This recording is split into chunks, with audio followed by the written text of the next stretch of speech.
Dias em canto. Opa! Deu bug aqui. Deu bug. O Tico não conversou com o Teco. Então sejam bem-vindos. Né? Nós estamos em qual edição, Camila? Já esqueci de novo. Acho que é 11ª, não é? Eu fiz o cálculo 14ª. aquele dia. 11ª. Acho que é 11ª. É. É verdade, Zé. É, você tá melhor de memória que eu. Bom, quem é o senhor? José Lúcio, do Grupo Luz. José Senilton. Não sou do Grupo Luz, mas estamos participando. Mas tem luz. Tem luz também. Tem luz. E a senhorita? Eu sou Camila Coneglian, esposa do Alan do Grupo Luz. Bom, porque eu sou alguma coisa também, né? Você é muito mais do que não isso. é dançarina do Grupo Luz, né? Não sou Luzete. Bom, e eu sou Alan Paixão. Estamos aqui para mais um dia de aprendizado juntos. Aqui é o momento de trocarmos ideias sobre os estudos da parábola de Jesus. Se você está caindo aqui de paraquedas pela primeira vez, aqui não sabe o que está acontecendo, esse é um programa que a gente fez a partir de um projeto que o Grupo Luz musicou todas as parábolas de Jesus. O nome do projeto é Parábolas em Canto e Melodia. Parábolas de Jesus em Canto e Melodia. E que se transformou em parceria com Sintonia no Bem, nesse maravilhoso programa. Estamos na 11ª edição. Muito bom, né? Então, como bons espíritas, comecemos com oração. E quem falta faz oração, isso, Alan? É. Diga-se de passagem que a gente vai estudar a palavra de Jesus de uma forma alegre, né? Descontraída, para que não fique chato, né? E a gente vai ver o tanto que o ensinamento de Jesus é importante em nossas vidas, né, Alan? E porque essa também é a nossa essência. Exatamente. Então não adianta a gente sair da nossa essência, temos que ser quem somos. Alegres, né? Oração contigo. Você faltou, Você? Fui eu que faltei? É. Eu pensei, ó, quem faltou? Então vamos, neste momento, entrar em conexão com nossos mentores espirituais que já prepararam este ambiente, aos trabalhadores do plano espiritual que idealizaram o canal da Sintonia no Bem e que também idealizaram os programas do Grupo Luz, a musicalidade, que todos juntos possamos agregar em torno do Evangelho do Cristo e que todos juntos possamos aprender e compartilhar este mesmo Evangelho. Que a luz do Cristo seja para todos nós, hoje e sempre. Que assim seja. Que assim seja. Parábola de hoje. Os 2 filhos, né? Os 2 filhos, mas não são os 2 filhos de Francisco. Não. Não. Os dois filhos que foram para a vinha. Foram para a vinha. Vamos começar então com a leitura. Depois da leitura, a música. Né? Então vamos lá. Mas que vos parece? Um homem tinha 2 filhos e, dirigindo-se ao primeiro, disse: Filho, vai trabalhar hoje na minha vinha. Ele, porém, respondendo, disse: Não quero. Mas depois, arrependendo-se, foi. E, dirigindo-se ao segundo, falou-lhe de igual modo. E, respondendo ele, disse: Eu vou, Senhor. E não foi. Qual dos 2 fez a vontade do Pai? Disseram-lhe eles. O primeiro. Disse-lhes Jesus: Em verdade vos digo que os publicanos e as meretrizes entram adiante de vós no reino de Deus. Porque João veio a vós no caminho da justiça, e não o crestes. Mas os publicanos e as meretrizes o creram. Vós, porém, vendo isto, nem depois vos arrependestes para o crer. Mateus 21, 28, 32. Ok. Música, DJ Claudinho Cardoso. Grupo Luz.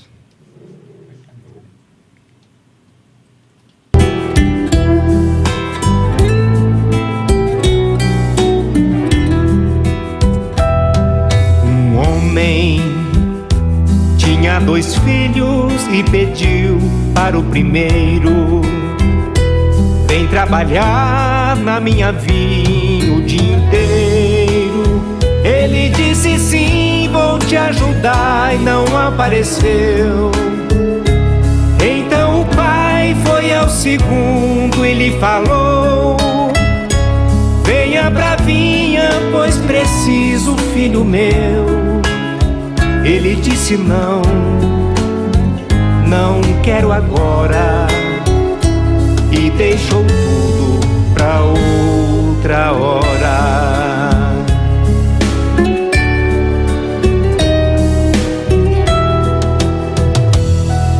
Porém, no dia seguinte, ele se arrependeu. Voltou ao pai, que de alegria se encheu. Assim também será o reino dos céus. Digo em verdade que até os publicanos e as mulheres equivocadas entrarão primeiro que vós no reino dos céus. Não são palavras que agradam ao Senhor. É o esforço, é o trabalho, é o amor.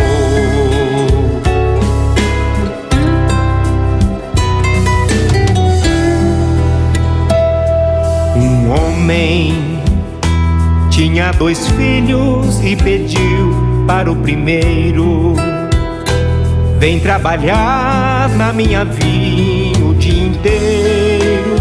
Ele disse: Sim, vou te ajudar, e não apareceu.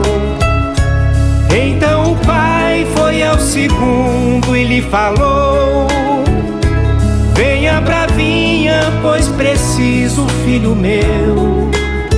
Ele disse: Não, não quero agora.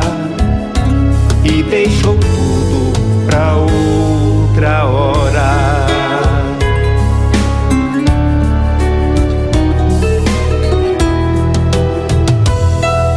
Porém, no dia seguinte ele se arrependeu, voltou ao Pai que de alegria se encheu.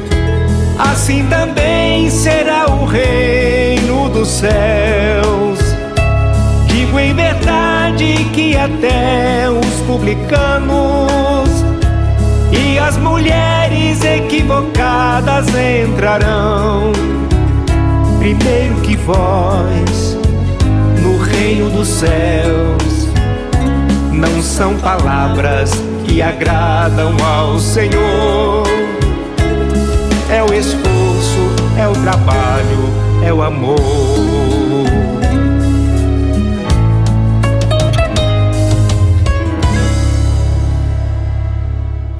Muito bom. Você cantou muito bem nessa música, Zé. Parabéns.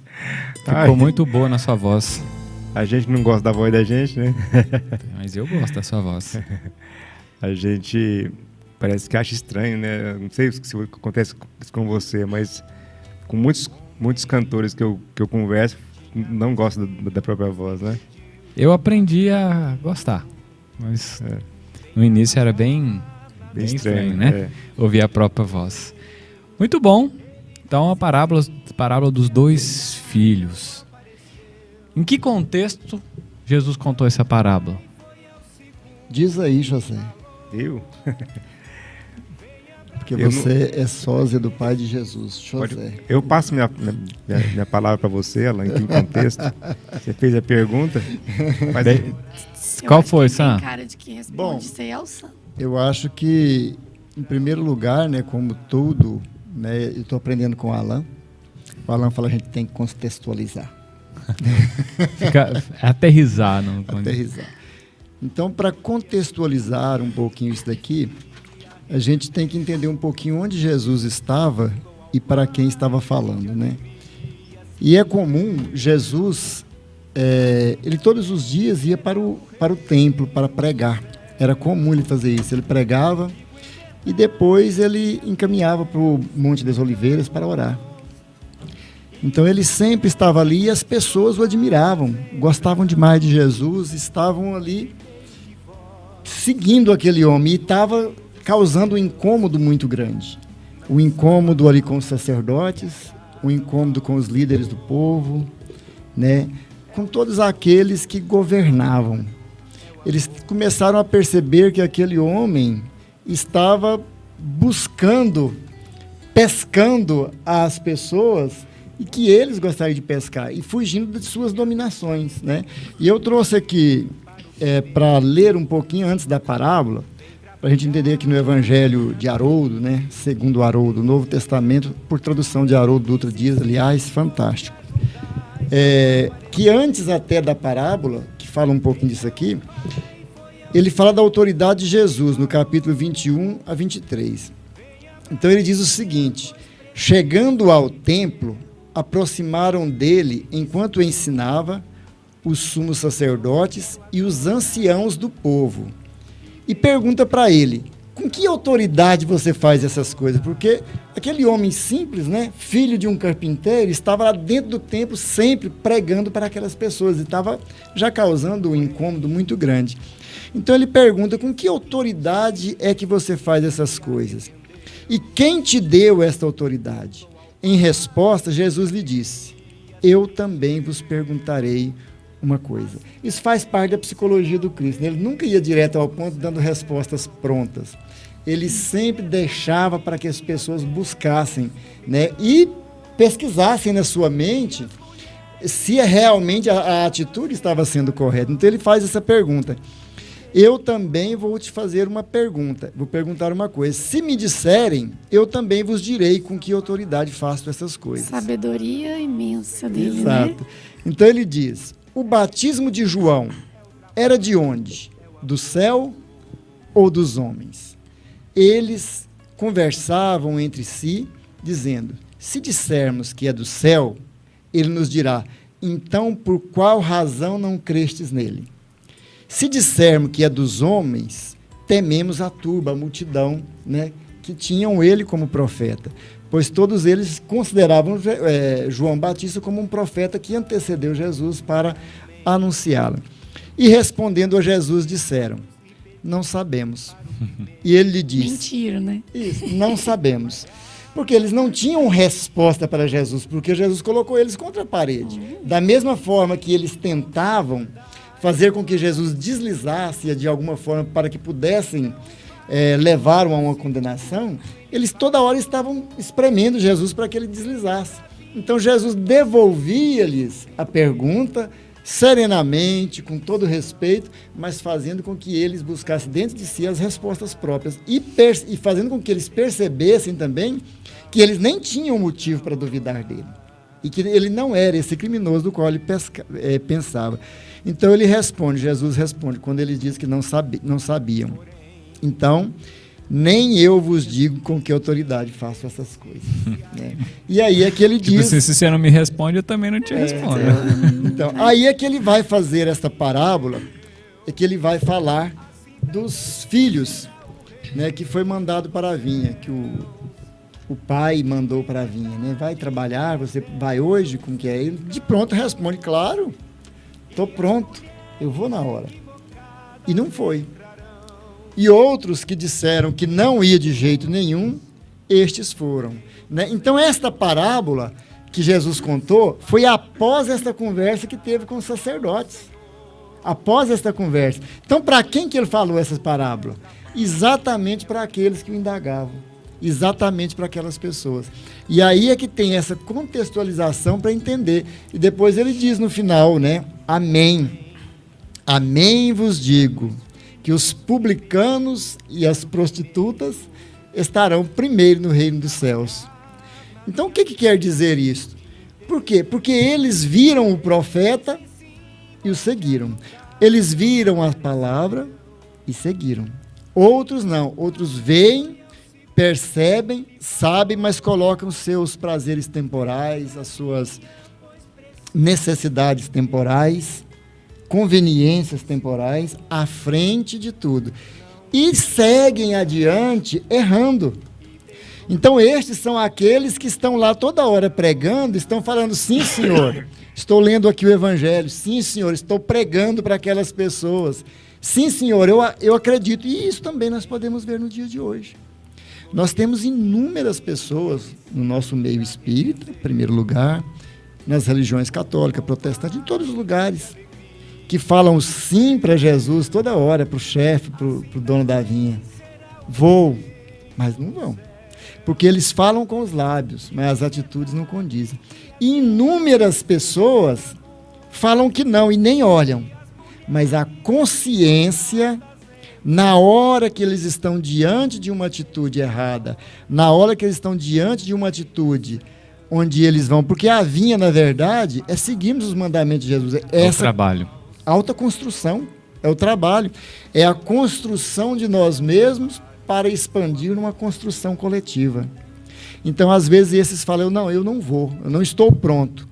Mas aí chega no momento que ele se depara numa encruzilhada, a consciência bate e ele segue exatamente o que a consciência diz. Ele não erra, ele vai para a vinha, ou seja, ele segue os ensinamentos do Cristo. Então é por isso que ele diz. E se nós formos olhar a história, nós vamos ver lá Maria de Magdala, né, que era tida como uma prostituta, era uma mulher, né, de luxo, né, vivia do luxo, com os patrícios. Ela seguiu Jesus prontamente. Ela deixou tudo. Ela tinha dito não, ela não conhecia ele antes. Mas quando ela conheceu, ela atendeu de pronto e seguiu. Quantas pessoas de má vida, publicanos, né, o coletor de impostos, o próprio Mateus, né, seguiram Jesus. E quantos outros, Paulo de Tarso, perseguidor implacável dos cristãos, ele disse não. Né? No começo, na cabeça dele, talvez, ele tinha dito sim, porque ele seguia as leis mosaicas. Ele seguia rigorosamente as leis judaicas. Ele estava contra a ideia nova, porque ele não conhecia essa ideia nova. Mas lá na frente, a consciência dele foi conduzindo ele para o ambiente correto. E lá na frente, a consciência dele falou, e ele seguiu e fez o que deveria ter feito. Então, é preciso que a gente observe para quem Jesus falava. Ele falava exatamente para aquelas pessoas que estavam cobrando dele. E também ela serve para que a gente possa analisar no nosso dia, porque temos inúmeros fariseus, inúmeros publicanos, e talvez nós até podemos ser um desses. E voltando ao padrão de ensinamento de Jesus, ele sempre colocava tudo com muita simplicidade e tudo com uma divisão muito clara. Sempre tinha dois contrapontos, né? Tinha um e o outro. E ele perguntava, qual dos dois? E olha tanto que isso é poderoso no ensinamento, né? E na absorção do conhecimento. Qual dos dois? Esse ou esse? Não era assim, tinha 10 pessoas, não, esse ou esse, né?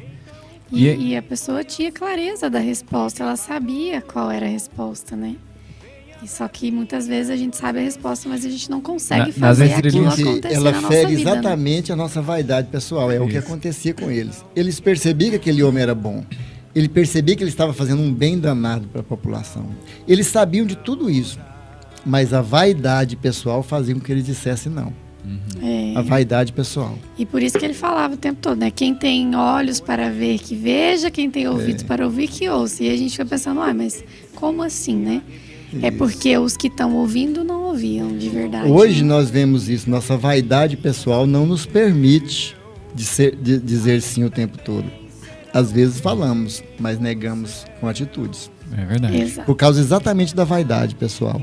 Quando defrontamos com a situação, nós primeiramente vamos para o atrito.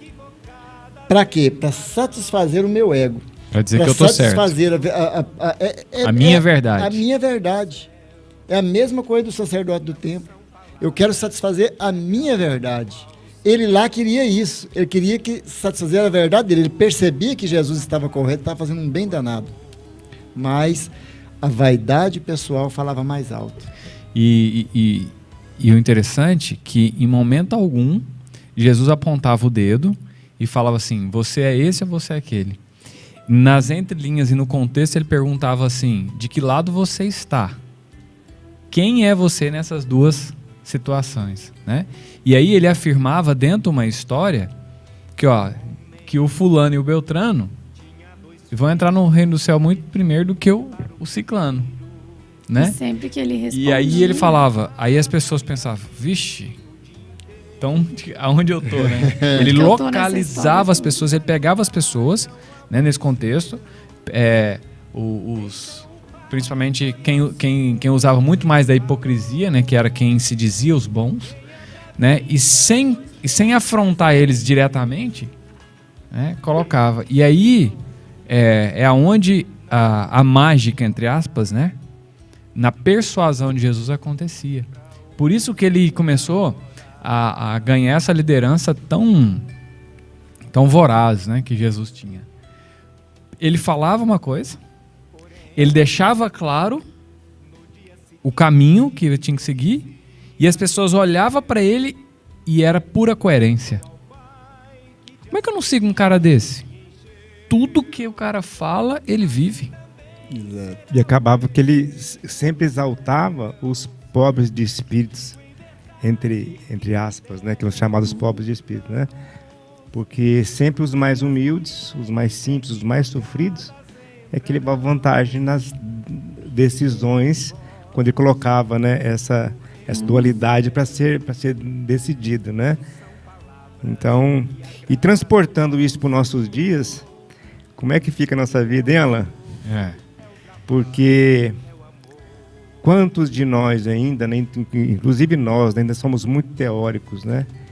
E a gente ouve, né, estuda o Evangelho, mas a gente ainda não consegue ou não quer colocar em prática os ensinamentos, porque ainda a nossa vaidade pessoal, né, os nossos interesses materiais ainda sobrepõem aos interesses do espírito, né? Até nós estávamos estudando esses dias, né? E até o Enio Gaúcho fez um comentário, né? Quando a gente está no plano espiritual em sonho, a gente tem uma visão diferente, né? E quando a gente acorda, a carne nos atrai para a materialidade. E eu fiquei sabendo esses dias, ouvindo palestras, né, em que o corpo físico necessita do sono, não é só para o reparo das células, não é só para a reposição do corpo. Há uma necessidade também do espírito se emancipar para que ele não se perca com os domínios da matéria. Ele, convivendo no plano espiritual, ele se espiritualiza, ele se desmaterializa um pouco, porque se ele ficasse só em contato com a matéria, é tão forte essa energia, né? Principalmente a energia sexual, que é a energia formadora, criadora, ele se perderia completamente, né? Então, passando para os nossos dias, acontece que estamos num momento muito delicado, um momento de transição planetária, em que agora nós vamos ter que nos posicionar. Não vai ter como a gente ficar em cima do muro como sempre a gente ficou. Então, quem que eu sou? Porque em momentos de crise, o que acontece? A gente tem a tendência de fazer, por conta do nosso conhecimento pequeno ainda, acerca da espiritualidade, tomar decisões como se eu fosse dono de mim mesmo, como se eu fosse capaz de gerenciar a minha própria vida. Qual que é melhor? Vamos só fazer uma análise explicando essa frase que eu acabei de dizer agora. Quem que tem mais condições de dizer o que eu devo fazer? Eu mesmo, que estou num planeta de expiações e provas, né? Ou seja, o segundo da escala ainda, nem chegamos no terceiro, que é o mundo de regeneração, ou um ser que participou da criação da Terra, que quando a Terra começou a ser criada, ele já era Cristo. O que significa? Que ele passou por mundos primitivos, mundos de expiações e provas, regeneração, mundos felizes, celestes divinos. Aí começou uma outra escala, a escala crística. E ele chegou no topo da escala crística. E assim ele é co-criador do universo. Vem à Terra e nos deixa um legado de informações para me servir de modelo e guia. Agora eu pergunto, quem que tem mais condições? Um cara que chegou no fim da escala crística de me passar uma informação segura, que é universal, ou eu que estou na segunda escala, não, eu vou dirigir minha vida agora, eu não preciso de religião, eu não preciso, eu tenho que ter só a consciência boa. Peraí, gente, calma. Como que um médico chega a ser um cirurgião famoso? Ele veio caminhando, ouvindo os outros, praticando. Né? Agora, eu não. Eu cansei de espiritismo, cansei de cristianismo, não quero saber de nenhuma religião mais, nem evangélica, nem nenhuma, nem católica, nenhuma. Agora eu vou tomar conta da minha vida seguindo a minha consciência. Peraí. Que consciência, né? A gente ainda vai, não temos. a gente vai tomar decisões erradas. Nós não temos conhecimento suficiente. Seria a mesma coisa, né, Zé Lúcio? De você deixar que uma criança cuidasse da própria vida. Da própria vida. Uma criança de 5 anos. Né? Exatamente. Ó, de hoje em diante, Nós somos todas as suas crianças, né, decisões, diante Você por sua conta. tudo que você toma a decisão aí e resolva as suas coisas. Então, é nesse sentido que eu, transportando essa parábola para os nossos dias de hoje, a gente chega à conclusão de que é muito mais fácil, apesar de não ser fácil, seguir quem deixou com experiência milenar, mais do que milenar, né? De bilhões de anos de experiência, porque a Terra foi criada em 4 milhões e meio de anos, até tem hoje, né? Imagina, esse cara já era Cristo, meu Deus, esse cara tem muita experiência. Como é que eu vou deixar de escutar um homem desse, que ainda veio à Terra para passar esse legado? Então, nesse sentido, quando eu tenho que tomar decisão, eu vou ficar só na teoria, ou eu vou seguir esse homem aqui? Eu vou seguir os passos dele. A minha vida vai ser mais fácil, apesar de não vai ser fácil fazer o que ele pede para a gente fazer, mas simplifica para nós. Então, ficar só na teoria e não praticar os ensinamentos dele, nesse momento de crise, a gente vai passar dificuldade. Por quê? Lembrando as palavras de Jesus, né? Quando João fala, se não me engano, capítulo 3, versículo 23 a 26, parece. Porque tu não és nem quente nem frio, hei de vomitar-te da minha boca. Quem está falando isso? Jesus. Quem é? Governador do planeta. Vai vomitar para onde? Para outro planeta, porque você não quer ficar aqui. Você não quer ficar aqui, você não quer acompanhar, você não quer trabalhar em favor de si e do próximo. Caminho pelo qual chegamos a Deus, que é o próximo. Se você não quer, meu filho, então, muito obrigado. Daqui uns dias a gente se encontra. Daqui uns dias, em termos de eternidade, né? A gente está falando de séculos, né? Ele vai ser degradado e depois, quem sabe, com o trabalho árduo, em outro planeta, com mais dificuldade, vai voltar, né? Então, olha a situação que nós nos encontramos. Nós estamos numa encruzilhada agora. Não dá mais para ficar na teoria mais. E Jesus falou para quem conhecia. Ele falou, ainda pergunta para eles, na sua opinião, quem fez certo? Ele foi o primeiro. O que falou que não ia e fez. Sábios disso, né? Então eles respondem. Foi o primeiro, ele diz, amém, vos digo, os publicanos e as prostitutas vos precedem nos reinos dos céus. Por que os publicanos e as prostitutas? Porque eles eram os mais repudiados naquele meio, né?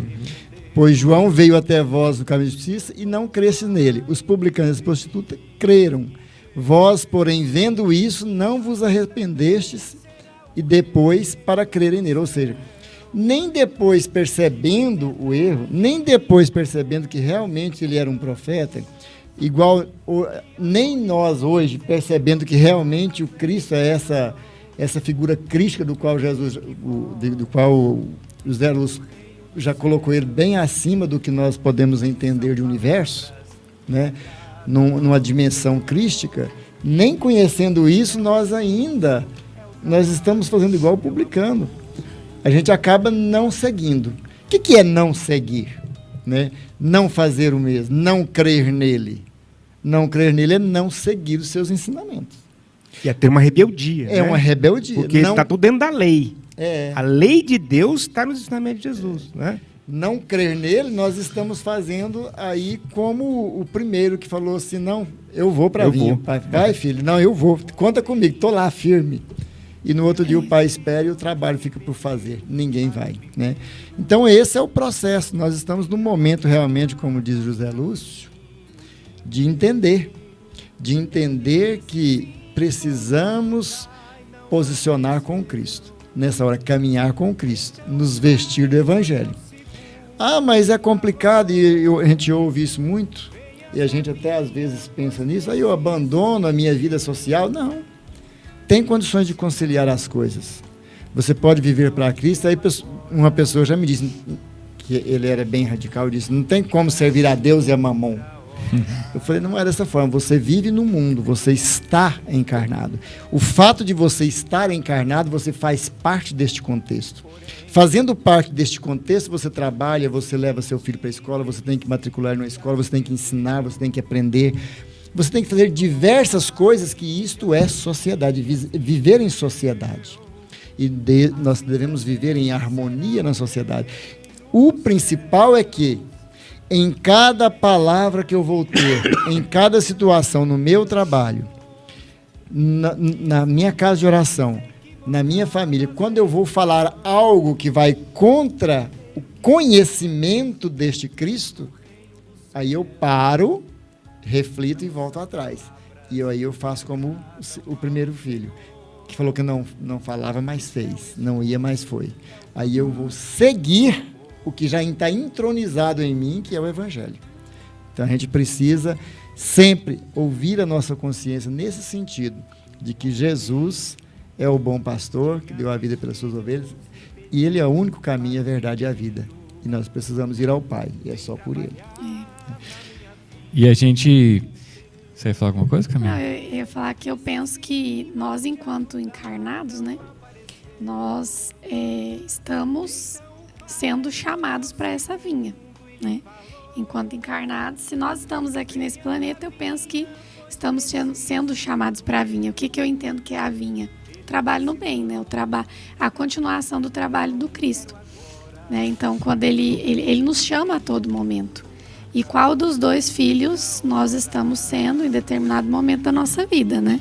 Aquele que fala que vai, mas não vai, né? E quantas vezes já recebemos, né, convites de trabalho no bem, e a gente fala, não, mais pra frente, né? Ou quando a gente é jovem, a gente pensa, mais pra frente, quando eu tiver mais velho, eu vou ter mais tempo, né? Mas a gente não tem. Talvez você nem não sabe se vai tem ter esse tempo, né? Deixa só contextualizar depois, o que a... hora se eu terminar aqui, o que a Camila está falando. Vamos colocar o Emmanuel no bate-papo também, porque ele vai faz ser legal. Exatamente o comentário desse capítulo. Depois porque é importante só entender que trabalhar no bem por trabalhar no bem não é nada. O que eu quero dizer com isso? Porque isso é uma dicotomia que eu já vivi e entendi depois, né? E queria até ouvir vocês, como foi a experiência de cada um de vocês nessa trajetória. Em algum momento eu pensava assim, se eu trabalhar no bem, tá tudo bem, eu me liberto, né? Eu estou indo em direção às coisas de Deus, Jesus. E de fato, sim. Só que eu entendi que quando eu trabalho no bem e não me transformo intimamente, o trabalho maior não está sendo feito. Então, a questão é trabalhar no bem por dois motivos. O primeiro, porque a gente tem que seguir o que Jesus nos ensinou, amar o próximo a si mesmo e acolher todo mundo que a gente puder dentro dos limites das nossas forças. E o segundo é que quando você está lá trabalhando no bem, você tem a oportunidade de descobrir efetivamente o que é que você tem que se transformar. Então, peguei gancho com essa fala da Camila, porque muitas vezes a gente fala assim, não, eu vou trabalhar no bem e para eu poder, né, herdar essa terra. Mas isso é a forma mais egoísta que a gente tem, né? Primeiro a gente está pensando na gente, depois... E é onde, quando a gente não tem esse propósito firme, é onde a gente é convidado para ir para a vinha e fala, não, hoje eu não vou. Eu não tenho um propósito firme o suficiente para ir hoje. Né? E quantas vezes eu deixei de ir para a vinha porque o meu propósito estava muito mais em fazer de forma inconsciente, mas uma troca ali com Deus, que eu vou, o Senhor me vê como sou um cara bom, né? E aí... O Haroldo, Alan, fala exatamente isso aí. Que ele fala assim, que a gente fazer o bem, a gente não vai esperar se tornar perfeito para fazer o bem. É lógico que a gente vai se tornando melhor fazendo o bem, isso, né? Então, mas ele fala assim que fazer o bem sem se transformar É a mesma coisa da gente fazer um banquete, chamar os amigos comem o banquete e você não come. Ou seja, você faz um banquete para que todo mundo fique satisfeito, né? Feliz. Inclusive você. Inclusive a gente tem que participar do banquete, né? Então, a transformação com o trabalho acontece, a não ser que você não permita. Porque vai acontecer. Você fazendo o bem, nunca mais você será o mesmo. Então... Eu só quero contar uma historinha que me ocorreu agora depois disso. Nunca será o mesmo. Por quê? Porque você se contamina com aquela energia. Né? Então a gente tem que fazer o banquete, tem que comer do banquete, porque a satisfação tem que ser para nós também. E qual que é a felicidade e a satisfação dos anjos? Servir. Essa é a felicidade deles, servir ao próximo. É isso que eles gostam de fazer. Né? Então no começo, a gente faz obrigado. Quem falar que fez tudo querendo e amando aquilo, já está no outro nível de departamento e de evolução. Muitas vezes eu fui para o trabalho... Já passou de ano, né? Já passou de ano. Muitas vezes eu fui para o trabalho, né? E a gente encontra satisfação lá, porque até antes de ir a gente não foi com aquela felicidade, lá, não. Você sai com a consciência de que você realmente tinha que ter estado lá. Né? Tá no outro nível, né? Essa pessoa já tá num nível bem elevado. É Chico Xavier, é Maria Teresa de Calcutá, Irmã Dulce, daí para cima, né? São Francisco de Assis. Mas nós não, a gente tem obrigações, deveres. E à medida que você vai fazendo o dever e as obrigações, aí começa a surgir a eficácia dessa contaminação, essa energia que a gente adquire. Eu concordo com o que você está falando, só falei rapidinho. Tadinho do Santo Já está na fila. Eu concordo com o que você está falando, porque eu penso assim, a gente vai trabalhar para ganhar os nossos bens materiais todos os dias e às vezes a gente não quer estar ali, mesmo sabendo que no final do mês o salário vai cair, você vai trabalhar e você fala, ai, nossa, que saco, né? Que saco isso aqui hoje, eu queria estar dormindo. Ou enfim, né, meu patrão, que saco aguentar esse patrão, mas no final do mês o salário está lá. Né? Então, o trabalho no bem, eu penso que é mais ou menos a mesma coisa, né? Você vai e muitas vezes você fala, eu não queria estar aqui, eu queria estar lá num clube, eu queria estar viajando, tomando uma cerveja. Mas é necessário. Mas eu tô aqui, né? Eu sei que eu preciso estar aqui. E aquela questão da fogueira, né?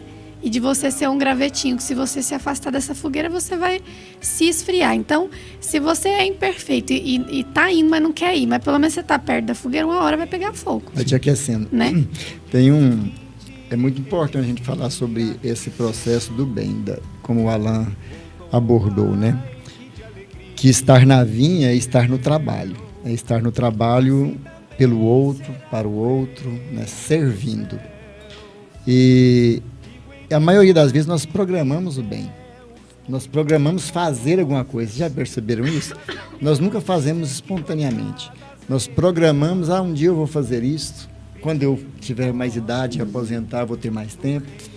Um dia eu quero arrumar um grupo, fazer uma cesta básica. Um dia eu quero fazer... A gente planeja, é planejamento, né? É como se estivesse fazendo uma autojustificativa porque a sua consciência está te cobrando alguma coisa. E nós ficamos nos justificando.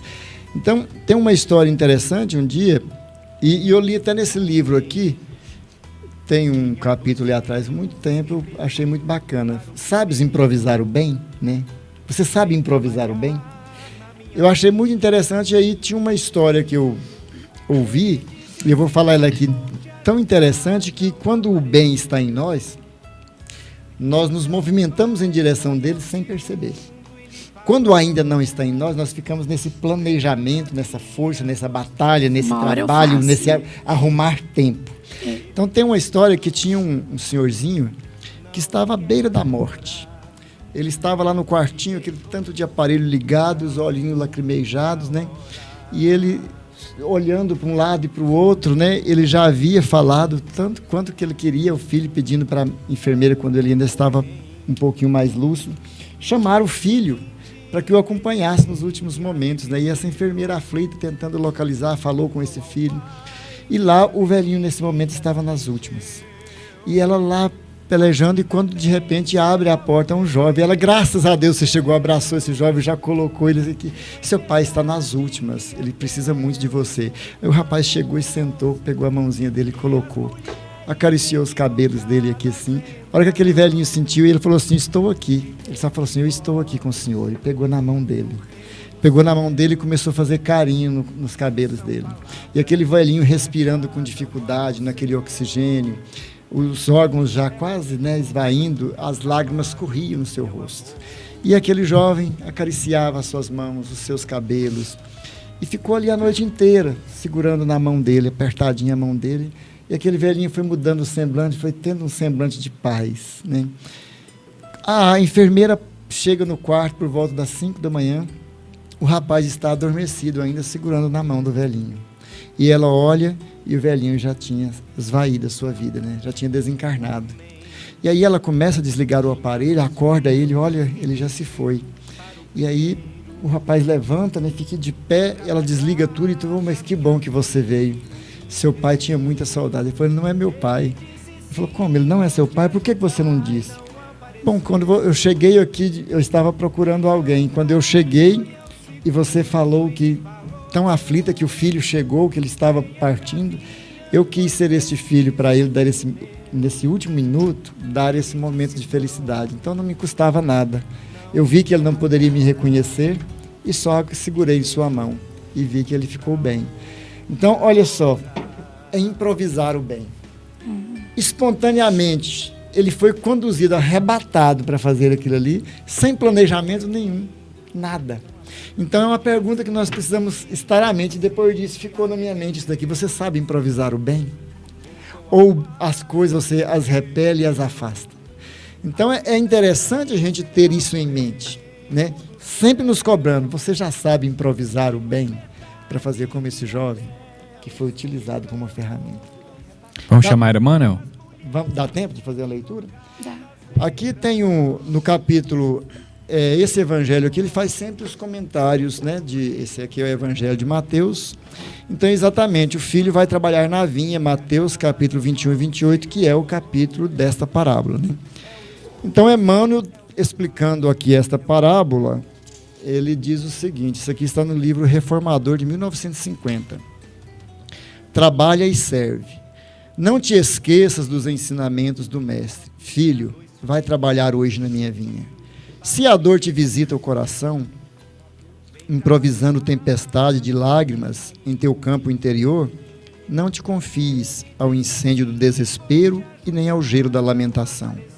Recorda o tesouro do tempo, retira-te da amargura que te ocupa indebitamente e trabalha servindo.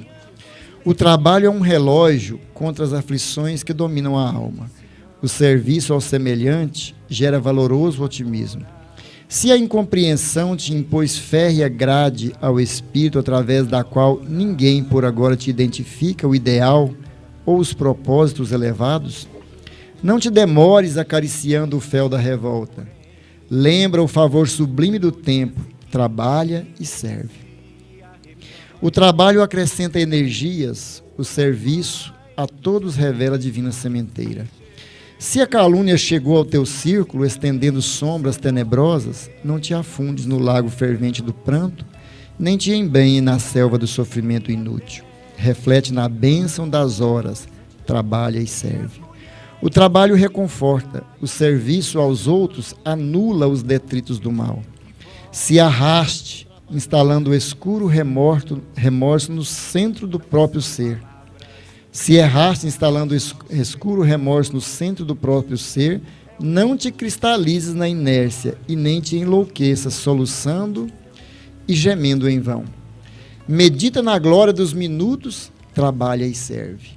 O trabalho reajusta as forças do espírito. O serviço ao próximo reconquista o respeito e a serenidade perante a vida. Se a enfermidade e a morte varrem-te a casa, não te relegues ao encabrunhamento, qual se foras um punhado de lixo. Pensa na dádiva dos dias. Trabalha e serve. O trabalho é uma esponja bendita sobre as mágoas do mundo. O serviço no bem de todos é um milagre renovador. na luta e na tranquilidade, no sofrimento e na alegria, na tristeza ou na esperança, segue agindo e auxiliando. Trabalhar é produzir transformação, oportunidade e movimento. Servir é criar simpatia, fraternidade e luz. Então aqui tem a explicação de Emmanuel, né?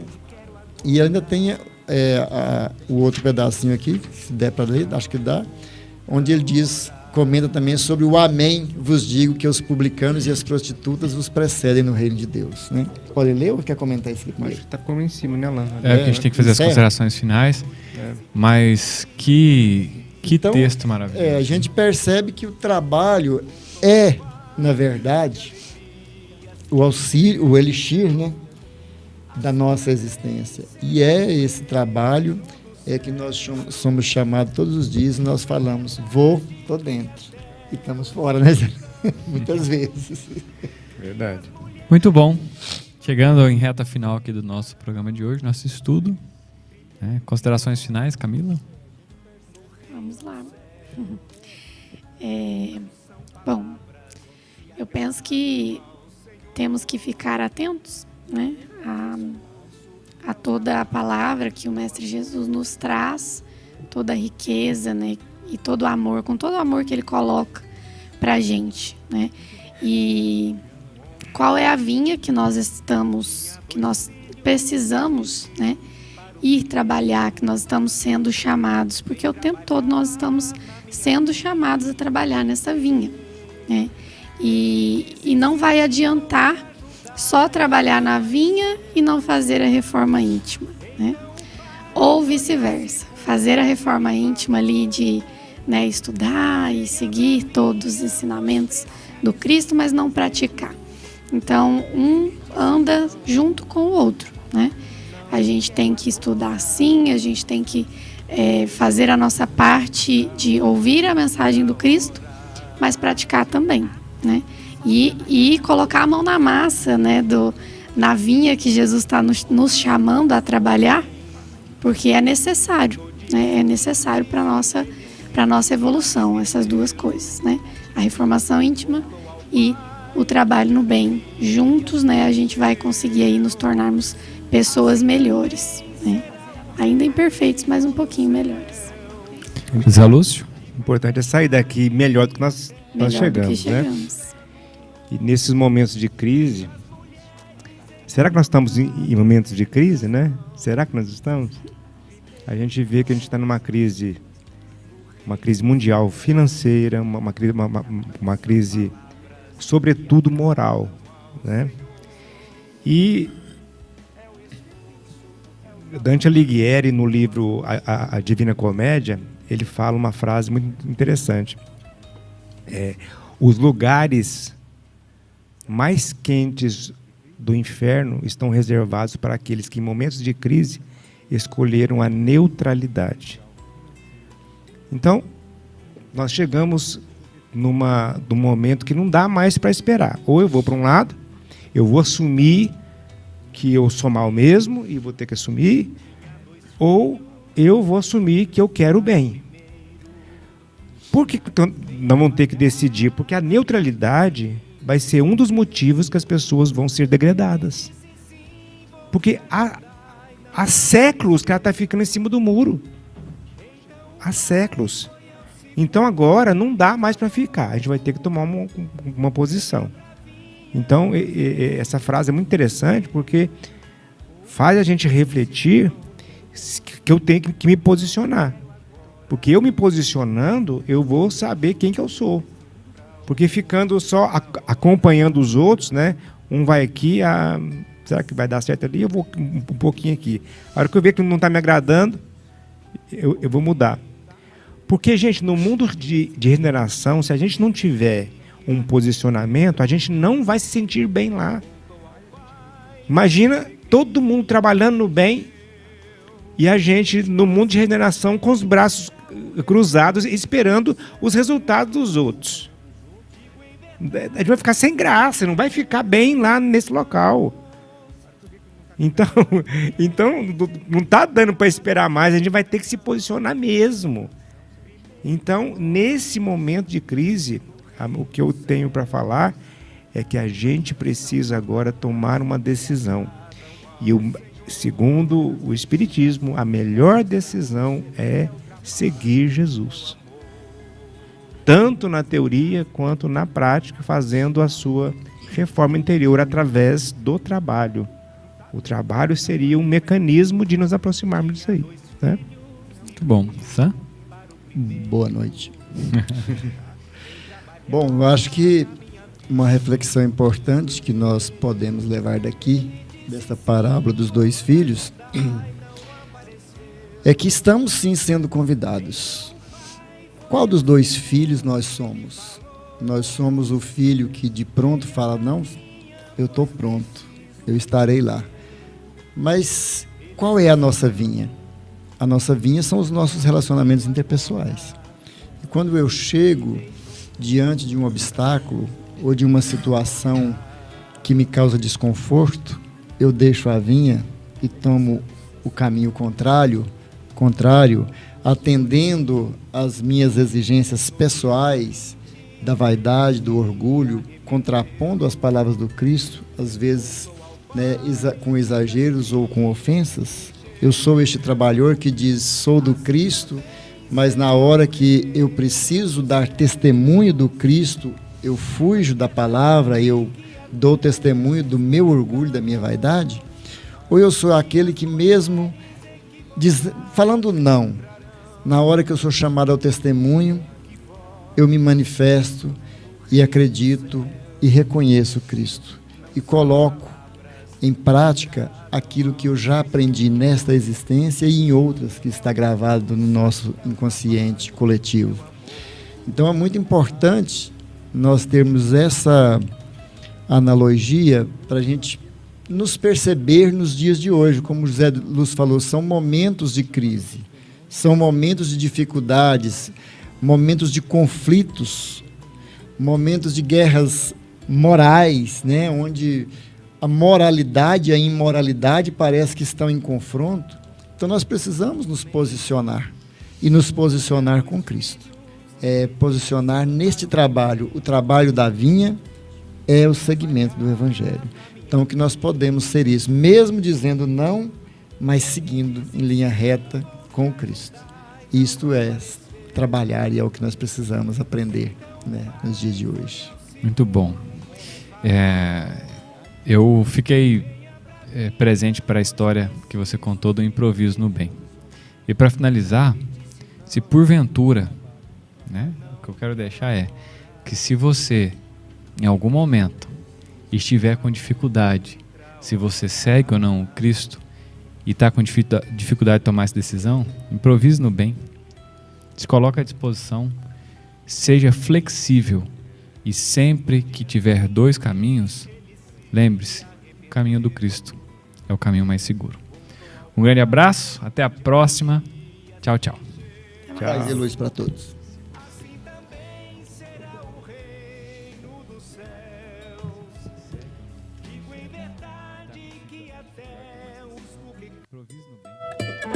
Se coloque à disposição, seja flexível e sempre que tiver 2 caminhos, lembre-se, o caminho do Cristo é o caminho mais seguro.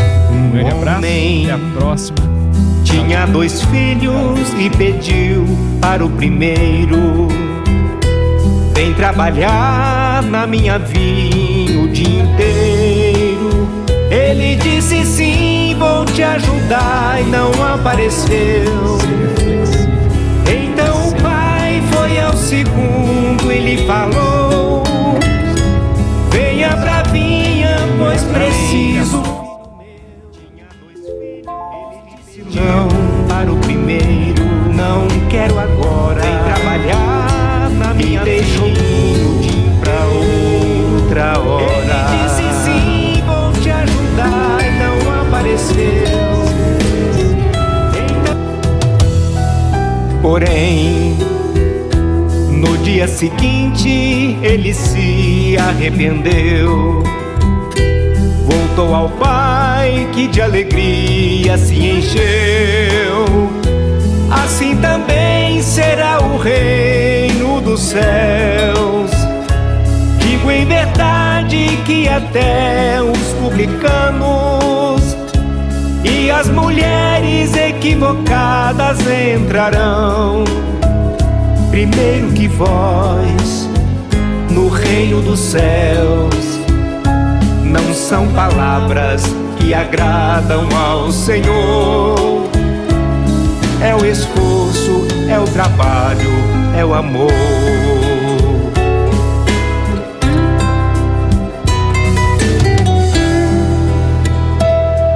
Um homem tinha 2 filhos e pediu para o primeiro: vem trabalhar na minha vinha o dia inteiro.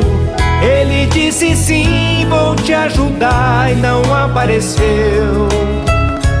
Então o pai foi ao segundo e lhe falou: venha pra vinha, pois preciso, filho meu. Ele disse não, não quero agora.